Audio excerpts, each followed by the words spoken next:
Bharatiya Janata party में अब आपके पास एक महती जिम्मेदारी भी है जी। और कैंपेन को आप काफ़ी हद तक बैठकों में, अलग अलग अभियानों में सक्रिय भी कर रहे हैं, लेकिन अभी भी अभियान में वो धार और रफ्तार नहीं दिख रही जिसके लिए बीजेपी जानी जाती है, जो उसको सत्ता में वापसी दिलाए। क्या वजह है इसकी?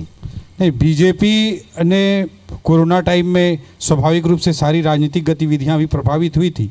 उसके बाद लगातार मुद्दे उठाए हैं, चाहे 24 अगस्त को युवा आक्रोश रैली की बात हो या 11/11/22 को बिलासपुर में महतारी हुंकार रैली उठ के माध्यम से महिलाओं के विषय हों, या मोर आवास मोर अधिकार में 16 लाख गरीबों के आवास का मुद्दा हो, जिसमें लाखों लोगों के साथ राजधानी की सड़कों पर भाजपा लड़ाई लड़ी, या अभी पीएससी में जो माफिया राज चल रहा है उसके लिए सड़क की लड़ाई लड़ी। भाजपा लगातार अपने विपक्ष धर्म को निभा रही है और आने वाले महीनों में और भी भारतीय जनता पार्टी की धार आपको देखने को मिलेगी। यहाँ रायगढ़ के आंदोलनों की बात करूँ मैं तो घरघोड़ा से रायगढ़ तक हम लोगों ने पूरे 50 किलोमीटर की पदयात्रा की थी, 2 दिन रात्रि विश्राम करते हुए। लगातार हम यहाँ की स्थानीय मुद्दों को भी उठा रहे हैं।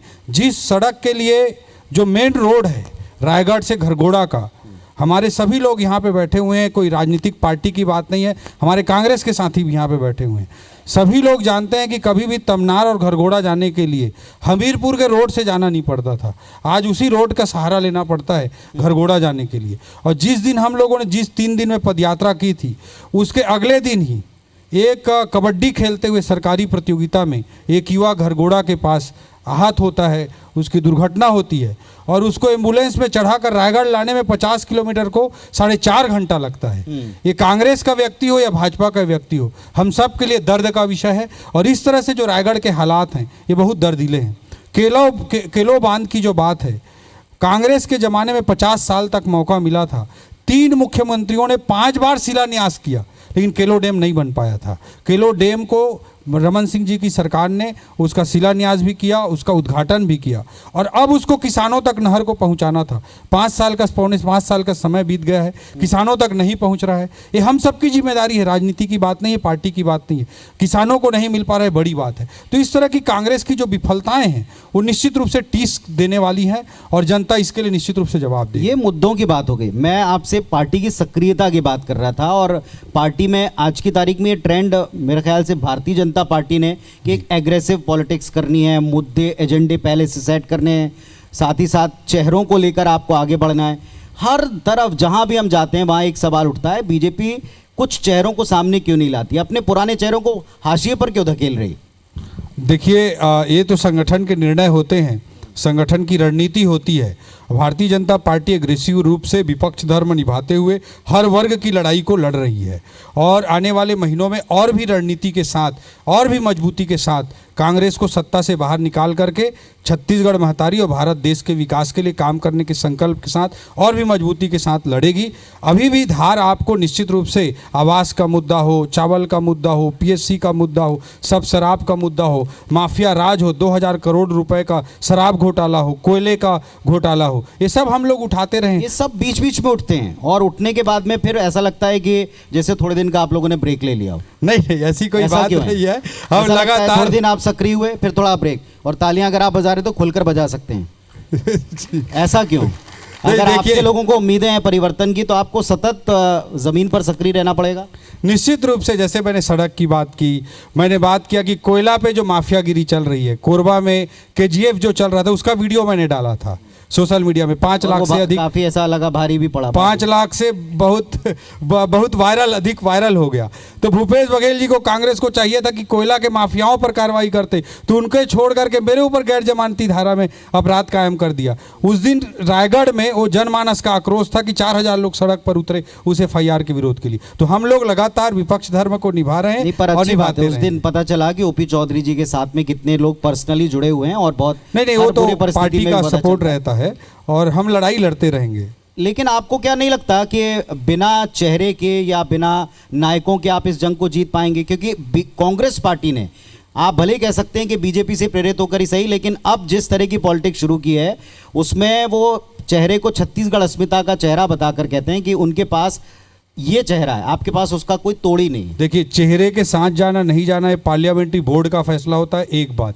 और पिछले बार कांग्रेस विपक्ष में चुनाव लड़ रही थी, वो कोई चेहरे के साथ जमीन नहीं। पर आप लोग जो लगता है सही है? भूपेश बघेल जी या टीएस सिंह, कोई उस समय भी चेहरा उन्होंने घोषित नहीं किया था। और आज की बात मैं बोलूं कांग्रेस के लिए, अभी अभी शैलजा जी का बयान आया है कि हम किसी व्यक्ति के लीडरशिप पे नहीं, कलेक्टिव लीडरशिप पे चुनाव लड़ेंगे। अभी अभी डिप्टी सीएम के रूप में टीएस सिंहदेव जी को अपॉइंट किया गया है। पता नहीं ताम्रध्वज साहू जी को या टीएस चरणदास महंत जी को कुछ जिम्मेदारी दी जाएगी या नहीं दी जाएगी। मैं आज कांग्रेस के बारे में कहना चाहता हूं कि 4.25 साल तक भूपेश है तो भरोसा है का नारा लगा रहे थे। आज उनके आला कमान ने भी स्वीकार कर लिया है कि भूपेश है तो भरोसा है का नारा गलत था, भूपेश है तो भ्रष्टाचार है ये नारा सही था।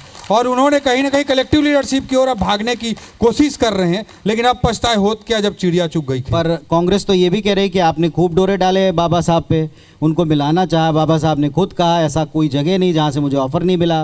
बीजेपी के नेताओं से पर्सनल मीटिंग हुई, मैं बताऊंगा नहीं। अब जब वो कामयाब नहीं हो पाया सो कॉल्ड ऑपरेशन लोटस, क्योंकि अभी नाम क्या है तो आप लोग बताएंगे, लेकिन ये कामयाब नहीं हो पाया, तो अब आप लोग ये बात कह रहे हैं कि अब यहाँ कलेक्टिव लीडरशिप की बात, क्या कांग्रेस ने नहले पर दला फेंका है इस वक्त? देखिए, ऑपरेशन लोटस जो है ये आप लोग गलत सेंस में यूज करते हैं।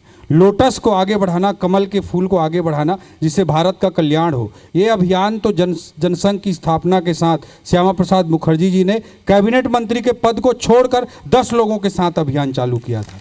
और 1952 के पहले आम चुनाव में 3 सीटें मिली थी, वहाँ से 300 सीटों तक की यात्रा भारतीय जनता पार्टी ने अपने एक पवित्र सोच के साथ की है। और परिवारवाद, चापलूसीवाद की राजनीति से आगे बढ़ते हुए हमारे कांग्रेस के मित्र हैं, वो खुद त्रस्त हैं कई परिवारवाद की राजनीति से। हमारे कई सारे कांग्रेस के प्रत्याशी हैं, नेता हैं, वो मंच पे नहीं बोल सकते, उनकी आवाज़ को, उनके दर्द को मैं बोल रहा हूँ। उनके यहाँ कितने सारे योग्य लोग हैं, लेकिन आगे बढ़ेगा गांधी परिवार ही। हम कहते हैं राष्ट्र प्रथम, वो कहते हैं परिवार प्रथम। हम देश से कम कुछ भी स्वीकार नहीं करते और परिवार से ज़्यादा कुछ भी स्वीकार नहीं करते। ऐसी स्थिति में जब आज मुख्यमंत्री भूपेश बघेल को दरकिनार करते हुए कलेक्टिव लीडरशिप की बात कांग्रेस को करना पड़ा है 4.25 साल बाद, ये भूपेश बघेल, मुझे तो अब आशंका हो रही है कि कुछ दिनों में शायद भूपेश बघेल जी को ना हटा दें, ये आशंका भी हो रही है। तो ये जो चेहरे का संकट है आज मूल रूप से कांग्रेस के पास है। आज डिप्टी सीएम खोजना पड़ रहा है, 3 महीना पहले डिप्टी सीएम खोजना पड़ रहा है, और पता नहीं कितने क्या क्या बनाएंगे। तो आज चेहरे का संकट तो कांग्रेस के पास आ गया, भाजपा के नहीं। लेकिन क्या बाबा साहब के वहां जाने से बीजेपी की किसी खास रणनीति में कोई दखल आया, आपको बदलना पड़ रहा है? बाबा साहब तो पहले भी वही थे, जय वीरू की जोड़ी कही जाती थी, लेकिन जय वीरू की जोड़ी का क्या हश्र हुआ, जाके सरगुजा के सड़कों पर आम जनता ये तो एस्टैब्लिश कर दिया कि वापस वही जोड़ी है। डिप्टी सीएम बनने से एक भी अतिरिक्त हस्ताक्षर करने का अधिकार टीएस सिंहदेव जी को नहीं मिलने वाला है। 2 मंत्रालय थे जब उन्होंने अपनी पारी की शुरुआत की थी। एक मंत्रालय को आवास छीन लिया छत्तीसगढ़ की कांग्रेस सरकार ने, ये कहते हुए उन्होंने पंचायत ग्रामीण विकास विभाग से इस्तीफा दे दिया। आज एक मंत्रालय के साथ हैं, डिप्टी सीएम बनाकर उनको झुंझुना पकड़ाया गया है। ठीक उसी तरह जैसे 2000 से 2003 तक अजीत जोगी जी उनको तिरस्कृत करते रहे, कांग्रेस की उस समय की सरकार तिरस्कृत करती रही, और 4 महीना पहले उनको राज्य वित्त आयोग का उपाध्यक्ष बनाया गया था। इस बार 3 महीना पहले किया गया। उस समय 8 में से 7 सीटें कांग्रेस के लिए साफ हो गई थी। इस बार देखना है क्या होता है। बाबा साहब को तो झुंझुना ही पकड़ाया गया है, यही कहूँगा मैं।